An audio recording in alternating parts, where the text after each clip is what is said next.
오늘 대일교회에서 하나님의 말씀을 나누게 되어서 영광입니다. 특별히 말씀을 전할 수 있도록 허락해 주신 목사님과 우리 당회 장로님들께 감사의 인사를 드립니다. 또한 헌신 예배로 모인 우리 사랑하는 청년들과 모든 대일교회 성도님들에게 하나님의 은혜가 함께 하시기를 축복합니다. 우리 사회 보시는 우리 이청 위원장님이 참 많이 긴장하신 것 같아요. 그죠? 우리 박수로 한번 격려하도록 하겠습니다. 설교 제목이 엇바꿈의 은혜인데 제가 엿바꿈의 은혜로 제가 잘못 들은 건가요? 네, 괜찮습니다. 네.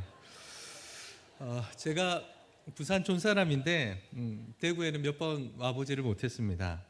혹시 대구에서 가장 주의 말씀을 사모하는 교회가 어느 교회입니까?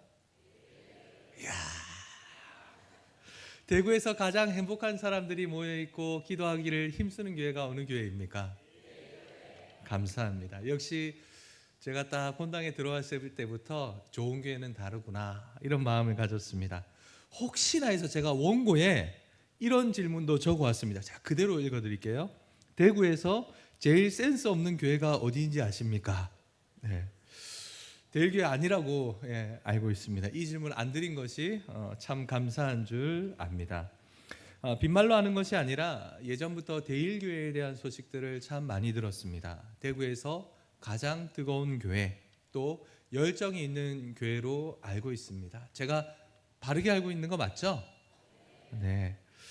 역시 영성과 역사가 살아있는 교회에서 이렇게 하나님의 말씀을 나눌 수 있다는 것은 목사인 저에게도 큰 영광인 줄로 압니다. 특별히 오늘 헌신 예배를 통해 우리 청년들에게 하나님께서 주시는 꿈과 비전이 넘쳐나게 되시기를, 또 그것을 붙드는 은혜가 있게 되시길 축복합니다.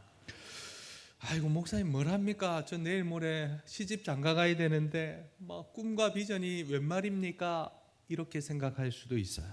그런데 이런 생각들은 완전히 믿음 없는 소리입니다. 하나님께서는 여러분들을 통해서 반드시 하나님의 뜻을 이루십니다. 그것이 하나님의 약속이에요.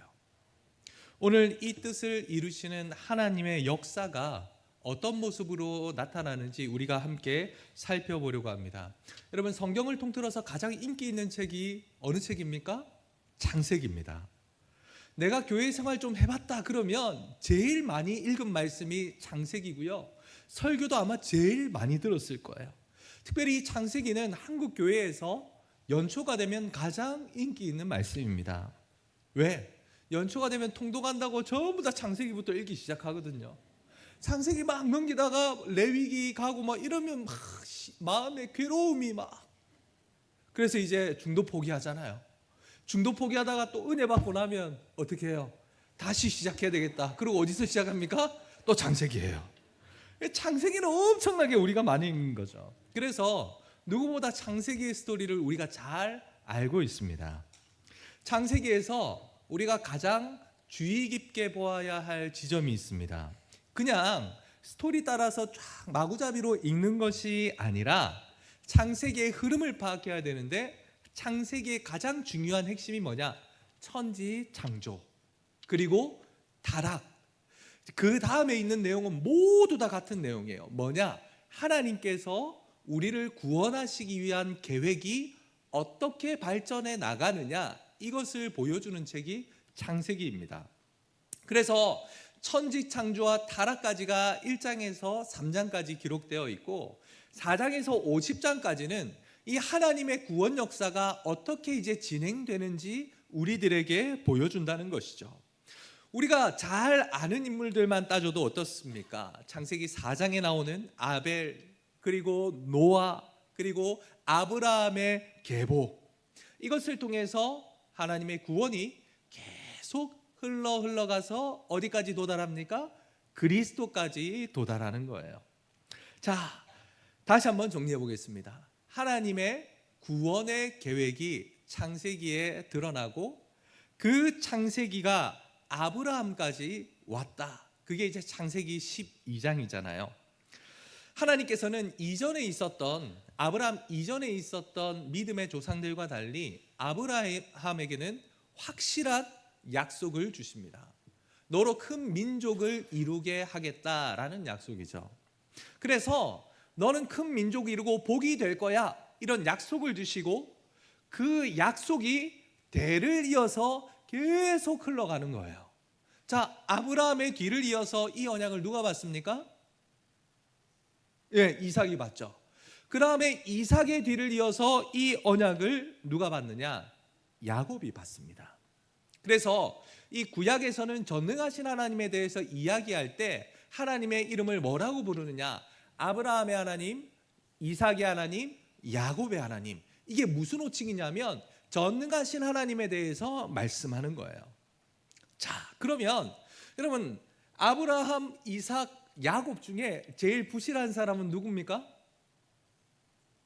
다 훌륭한 믿음의 인물인데 이렇게 잘 살펴보면 야곱이 대체적으로 좀 부실해요. 좀 사투리로 표현하면 좀 사람이 얍실해요. 예. 예전에는 그래서 야곱이라는 사람만 보면 참 믿음의 조상이라고 하기에는 정말 택도 없는 사람이다, 이런 생각이 참 많았습니다. 그런데 시간이 흐르면서 이 야곱의 모습을 볼 때마다 은혜를 받는 거예요. 왜?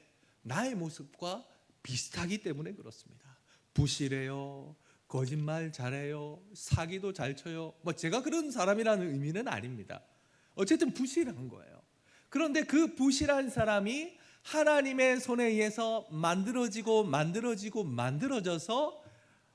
정말 위대한 하나님의 사람, 믿음의 조상이 되고, 여러분, 이스라엘 백성, 이스라엘이라는 나라의 이름이 누구에게서 옵니까? 아브라함이 아니라 야곱에게서 나타납니다. 결국 부실했던 한 사람이 하나님의 손에 이끌려서 어디까지 가느냐? 하나님 마음에 합한 자까지 간다는 것입니다. 지금 우리가 좀 부실하고 연약하고 소망이 없다라고 생각할 수 있겠지만 여러분, 낙심할 필요 없습니다. 안 된다고 생각할 필요도 없습니다. 왜냐? 하나님께서 우리의 삶을 만들어 가시기 때문입니다. 아이고 목사님, 나는 나이가 들어서 안 돼요. 아니에요. 그거야말로 아니란 생각에 불과합니다. 야곱이 언제 하나님의 사람으로 확실하게 변화되느냐? 그의 인생 말년입니다. 말년에 하나님의 뜻을 이루는 모습으로 드러난다는 것이죠. 그것이 오늘 본문입니다. 하나님의 손에 이끌려서 완성된 야곱의 모습이 오늘 본문에 등장하는 것이죠.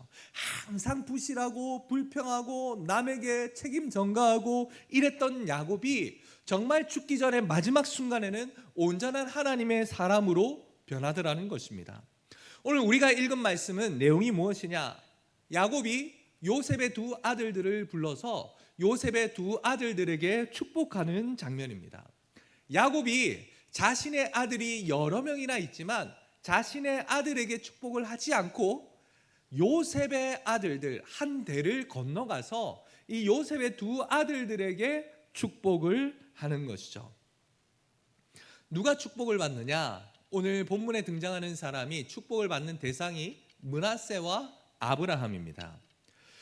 자, 야곱이 요셉과 그 아들들을 불렀을 때에 자신을 축복했던 아버지 이삭처럼 이 눈이 어두워서 이제 사람을 구별할 수가 없었어요. 그래서 야곱의 뜻을 따라서 요셉이 축복할 수 있도록 세팅을 해주는데 어떻게 세팅하느냐? 므낫세와 이 아브라함을 야곱 앞에 앉히는 거예요. 13절 말씀 우리 한번 같이 보겠습니다. 13절입니다. 오른손으로는 에브라임을 이스라엘의 왼손을 향하게 하고 왼손으로는 므낫세를 이스라엘의 오른손을 향하게 하여 이끌어 그에게 가까이 나아가매. 왼쪽 오른쪽이 너무 많이 나와서 헷갈릴 수 있습니다. 그런데 쉽게 생각하면 지금 포지션이 저와 여러분들의 포지션과 비슷한 거예요. 제가 오른손을 들면 여러분들 입장에서는 왼손이고 제가 왼손을 들면 여러분들 입장에서는 오른손이 되는 것처럼 이 요셉이 이 야곱의 오른손이 있는 쪽에 므낫세를 데리고 오고 왼손이 있는 쪽에 에브라임을 데리고 옵니다. 그리고 서로 마주해서 아버지 손을 이렇게 한 손씩 잡아서 왼손과 오른손이 만나고 또 오른손과 왼손이 만나서 이 두 아들을 축복하게 합니다. 이것이 지금 이 요셉이 야곱에게 세팅해 준 축복의 모습이에요. 오른쪽에는 므낫세, 왼쪽에는 에브라임입니다. 그런데 14절을 보니까 이스라엘이 오른손을 펴서 차남 에브라임 머리에 얹고 왼손을 펴서 장남 므낫세의 머리 위에 손을 얹었다. 므낫세가 장자라도 팔을 엇바꾸었다 이렇게 말씀합니다. 그러니까 야곱이 요셉이 세팅해 준 것과 달리 팔을 이렇게 엇바꿔서 축복을 하려고 하는 거예요. 그러니까 이 모습을 보는 요셉이 불편한 거예요. 왜? 여러분, 축복은 누구에게 하게 되어 있냐면 장자에게 하게 되어 있습니다. 그런데 장자에게 줄 오른손의 축복을 둘째인 에브라임에게 축복하려고 하니까 요셉이 불편한 거예요. 그래서 17절을 보면 요셉이 이것을 기쁘게 여기지 않았다 이렇게 말씀하면서 아버지, 지금 포지션이 틀리셨어요. 손을 엇바꾸셨기 때문에 요렇게럼 바르게 하셔야 됩니다. 이렇게 이야기합니다. 그런데 야곱이 이것을 허락하지 않아서 그대로 엇바꾸어서 축복했다는 것입니다. 왜? 여기에 하나님의 뜻이 있기 때문입니다. 이 장면에서 우리가 뜻을 이루시는 하나님의 모습을 찾을 수 있는 것이죠. 목사님, 하나님께서 그리 축복하라 했으니까 그냥 손 엇바꿔서 하는 거지 그게 무슨 의미가 있겠습니까? 이러면 할 말이 없지만 여러분, 죄송하지만 이 안에는 특별한 의미가 있습니다. 우리가 여기에 숨겨진 의미를 볼 수 있어야 하는 거예요. 자, 아브라함부터 이어진 믿음의 조상 계보를 한번 보시기 바랍니다. 아브라함의 첫째 아들이 누구입니까? 첫째 아들 이삭 아니에요. 이스마엘이에요. 그러니까 이게 이제 우리가 이삭이 받아서 이삭이 첫째 아들이라 생각하지만 사실 아브라함에게서 태어난 첫째 아들은 이삭이 아니라 이스마엘입니다. 물론 하나님의 뜻과 어긋나서 자신이 먼저 앞으로 나아가서 이렇게 하갈과 동침하여서 아들을 낳게 되었지만 어쨌든 이 집안의 첫째는 누구냐? 이스마엘입니다. 그런데 장자의 축복을 누가 받습니까? 둘째인 이삭이 받습니다. 장자의 축복이 왜 중요하냐 했을 때는 아버지의 혈통을 따라서 가문을 이어갈 장자이기 때문입니다. 그래서 이 장자의 축복을 받은 사람이 아버지의 기업을 그대로 물려받는 거예요. 그런데 장자가 모든 재산을 물려받으면 나머지는 어떻게 했습니까? 손가락만 빨고 있어야 되잖아요. 그래서 율법은 어떻게 이것을 정리하느냐? 만약에 아들이 2명 있다 그러면 재산을 3등분하게 만듭니다. 그래서 2개를 장남이 가져가고 하나를 둘째가 가져가게 되어 있습니다.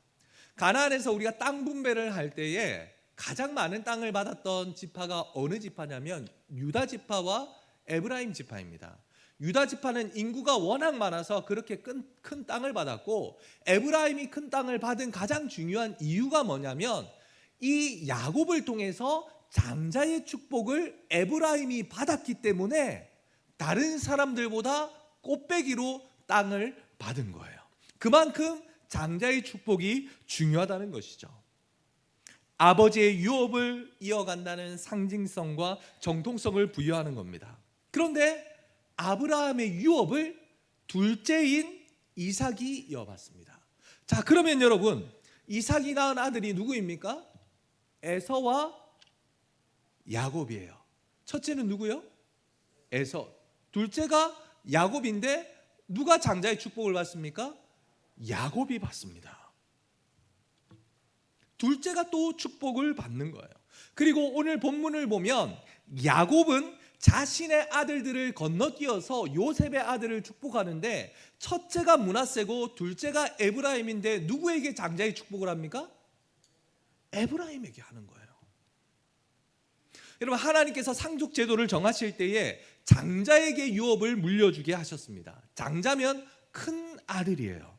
그런데 이 창세기를 특별히 믿음의 조상들의 그 계보를 잘 살펴보면 하나같이 첫째 아들이 아니라 누구에게 지금 물려주고 있습니까? 둘째 아들에게 유업, 장자의 축복을 하고 있다는 거예요.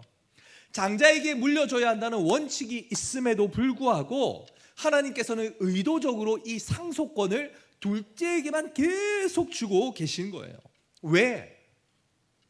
하나님의 구원 역사를 보여주는 창세기에서 둘째에게 이렇게 축복을 받게 하느냐, 이것이 우리가 풀어야 할 의문이라는 것이죠. 이게 솔직히 잘 이해가 안 돼요. 뭐 그냥 하나님의 뜻이겠지, 저도 그렇게 살아왔어요. 그런데 본문의 말씀을 묵상하는 가운데 하나님께서 야곱을 통해 이 팔을 엇바꾸어 축복하시는 이 모습을 통해서 왜 둘째에게 축복하시는지 알게 된 거예요.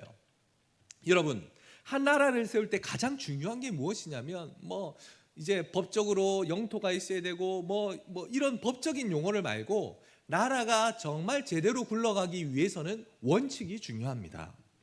예를 들어서 목사가 교회를 섬기는데 원칙 없이 막 기분 따라 왼쪽으로 갔다가 오른쪽으로 갔다가 지 하고 싶은 대로 마음대로 하는 거예요. 그럼 여러분들 믿고 따라갈 수 있겠어요? 없겠어요? 예, 청년 여러분은 믿고 따라갈 수 있겠습니까? 아마 그렇지 않을걸요. 뭔가 정해진 원칙과 룰이 있어야 되는데 그것이 공동체를 이끌어가는 힘이 되고 원리가 되는 거예요. 자, 그러면 하나님께서 하나님의 나라를 세워가실 때에 가장 먼저 보여주셔야 할 것이 무엇이겠습니까? 원칙입니다. 여러분, 그래서 하나님께서 출애굽을 하셔서 가나안 땅으로 바로 데리고 가지 않으시고 가나안 땅으로 가시는 게 아니라 시내산에 가서 1년 동안 거주하며 율법을 가르치셨던 이유가 거기에 있는 거예요. 왜? 이것이 정말 나라가 되어서 원칙을 세워서 바르게 살아가게 하시기 위함이에요. 근데 사실 이 나라는 언제 시작됐냐? 창세기부터 시작됐단 말이에요. 그러면 원칙을 따라서 나라를 세워가는 것을 보여주셔야 되는데 하나님이 의도적으로 이 원칙을 깨뜨리고 계신 거예요. 첫째가 아니라 누구에게? 둘째에게 계속 축복을 주고 상속을 하게 하신다는 것이죠. 조금 다르게 생각해 볼까요? 둘째가 축복하는 이 장면에는 우리가 중요하다고 생각하는 원칙보다 하나님 나라에 더 소중한 법칙이 숨겨져 있다는 거예요. 그것도 아브라함, 이삭, 야곱 대를 이어서 3번이나 둘째 아들에게 축복하셨다는 것은 둘째 아들을 축복하는 것이 그만큼 의미가 있고 중요하다는 말인 거죠. 그러면 하나님께서 둘째 아들에게 축복하는 장자권을 넘겨주는 이 모습을 통해서 우리에게 무엇을 보여주시려고 하시는가? 지금 이 자리에 있는 우리들을 구원하시겠다는 하나님의 사랑과 약속을 보여주시는 것입니다.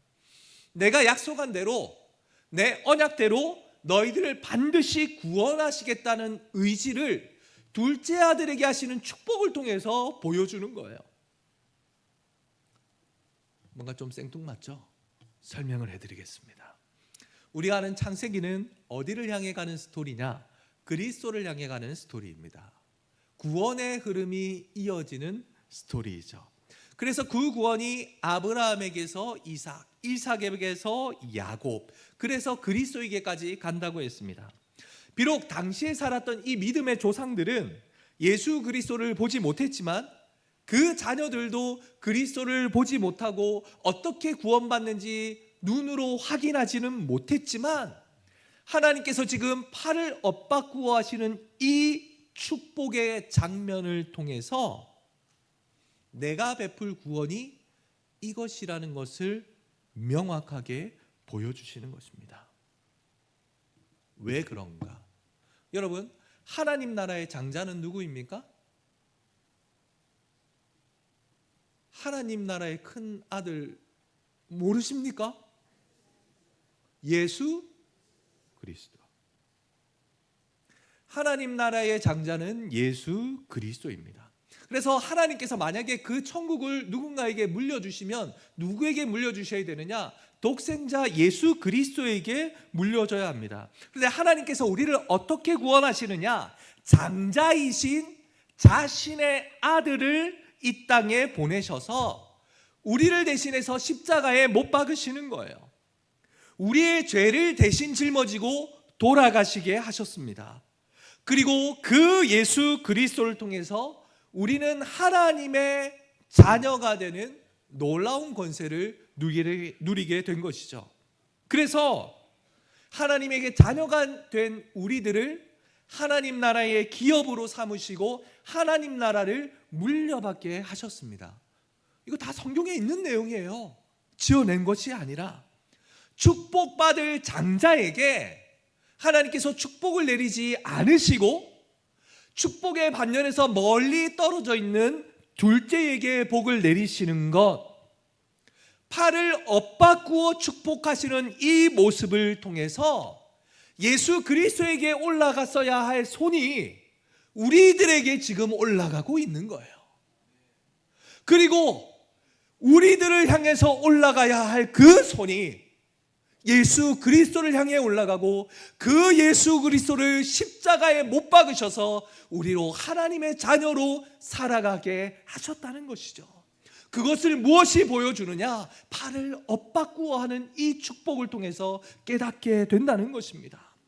죄로 인해서 죽음 가운데 있는 나를, 하나님 나라를 상속받을 수 없는 죄인이었던 나를 이제는 장자로 삼으셔서 하나님 나라의 축복을 이어가게 하셨다는 거예요.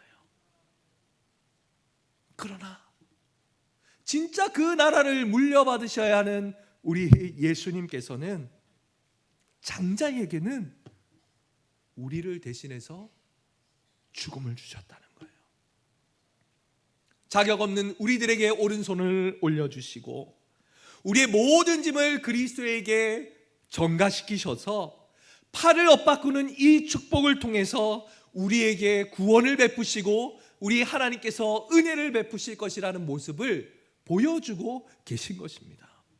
그래서 우리가 이 하나님의 놀라운 사랑으로 말미암아 죄인의 자리에서 하나님 나라를 유업으로 잇는 자녀가 되었습니다. 하나님과 원수였던 자리에서 이제는 하나님과의 관계를 회복한 행복한 사람이 된 것입니다. 죄인은 의인이 되고 의인은 죄인이 되는 구원의 은혜, 독생자를 주심으로 우리를 살리시겠다는 하나님의 그 확실한 구원의 계획이 이미 우리들에게 창세기 때부터 명확하게 보여지고 있다는 것입니다. 그래요. 아브라함이 이삭을 축복하는 장면에서는 이것이 명확하게 보이지 않습니다. 그리고 이삭이 야곱을 축복하는 모습 속에서도 야곱 저거는 사기쳐갖고 축복받았지 이런 생각이 우리에게 강하게 듭니다. 하지만 오늘 팔을 엇바꾸는 이 축복을 통해서 너희들을 반드시 죄인의 자리에서 구원의 자리에 이르게 하겠다, 이 엇바꿈의 은혜를 우리들에게 보여주고 계신 것입니다. 사랑하는 여러분, 지금 여러분들의 모습에 낙심하지 마시기 바랍니다. 포기하지 마시기 바랍니다. 모든 사람이 안 된다라고 말하는 것 때문에 주저앉아서는 안 됩니다. 하나님께서는 반드시 이 자리에 있는 여러분들을 향해서 가지고 계신 그 뜻을 이루시는 분이십니다. 사기꾼에 불과했던, 하나님을 제대로 알지 못했던 야곱을 이스라엘로 만드시고 죄인을 의인으로 삼아 하나님의 유업을 있게 하신 그 아버지 하나님께서 지금 이 자리에 있는 여러분들의 삶을 만져주시고 만들어 가셔서 반드시 하나님의 뜻을 이루는 자리까지 데리고 가신다는 거예요. 우리가 이 소망이 있기 때문에 오늘도 믿음으로 살아가는 것입니다. 다른 친구들보다 길이 조금 늦었다고 생각하십니까? 내 친구들은 나보다 조금 더 나은 직장에 다니고 있어서 나는 안 될 것 같다고 생각하십니까? 천만의 말씀입니다. 하나님께서는 지금 이 자리에 있는 우리 청년들, 여러분들 각자에게 뜻을 갖고 계시고 그 뜻을 반드시 이루시는 분이십니다. 지금 연약한 자리에 있지만 그 연약한 자리에 있는 여러분들을 팔을 엇바꾸셔서 하나님의 뜻을 이루는 자리고 데려가신다는 것입니다. 제가 청년부 수련회 때도 한번 초청을 받아서 왔는데 그때 잠시 저의 간증을 했었습니다. 저는요, 모든 사람이 안 된다고 말하는 인생이었습니다. 그런데 제가 지금 여러분들 앞에서 하나님의 말씀을 전할 수 있는 것은 누구 때문입니까? 하나님 때문인 거예요. 제가 설교를 잘해서 잘나서 이 자리에 서 있는 것이 아니라 하나님께서 저의 삶을 엇바꾸셔서 구원의 자리로 인도하시고 하나님 나라를 위해 사용하셨기 때문에 저 역시 이 자리에서 여러분들을 뵙고 있는 것입니다. 나이가 많이 들어서 이제 소망이 없다고 생각하십니까? 거짓말입니다. 여러분, 세상 사람들은 이렇게 노래합니다. 야야야. 그거 뒤에 부르면 안 돼요. 그거 모른 척하고 이렇게 앉아 계셔야지. 야야야, 내 나이가 어때서? 세상 사람들은 그렇게 노래한다니까요. 여러분들의 나이가 어때서 나는 삶을 다 살았다라고 스스로 판단하는 것입니까? 청년들보다 더 많이 기도할 수 있고 더 아름다운 믿음의 발자취를 남길 수 있는 시기가 아닙니까?